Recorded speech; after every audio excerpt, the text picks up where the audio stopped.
నమస్కారం. మీరు చూస్తున్నది ఆరోగ్యంతో కూడిన నిజం, అలాగే అపోహాల మధ్య తేడా చూపే ప్రత్యేక segment Telugu post health fact check. రోజు మనం చర్చించబోయే అంశం చాలా మందిని ఆకర్షిస్తుంది. ఇది నిజం కాదు.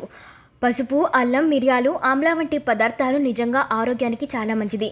అవి యాంటీ ఆక్సిడెంట్లు, ఇన్ఫ్లమేషన్లు తగ్గించే గుణాలు కలిగి ఉంటాయి.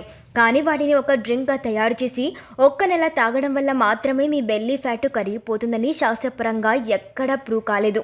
పైగా ఈ డ్రింక్లో తగినంత ఫైబర్ లేదు.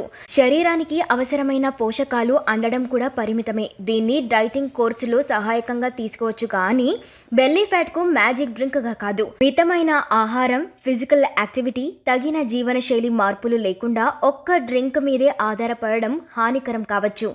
ఎక్కువ మోతాదులో తీసుకుంటే పేగుల సమస్య, కాలేయ ప్రభావాలు కూడా ఉండవచ్చు. కాబట్టి ఈ తరహా వాదనలన్నీ నమ్మే ముందు ఓసారి ఆలోచించండి, లేకపోతే మాయాజాలానికి లోనవుతారు. ఆరోగ్యంతో ఉన్న ప్రతి క్లెయిమ్ను నమ్మే ముందు శాస్త్రీయ ఆధారాలు చూసుకోండి. ఒక డ్రింక్తో బెల్లీ ఫ్యాట్ మాయమవుతుంది అనే క్లెయిమ్ వాస్తవానికి దూరంగా ఉంది. మీ ఆరోగ్య ప్రయాణం ఓ గ్లాసు మసాలా డ్రింక్తో కాకుండా స్థిరమైన చర్చ, సరైన మార్గనిర్దేశనంతో మొదలు కావాలి.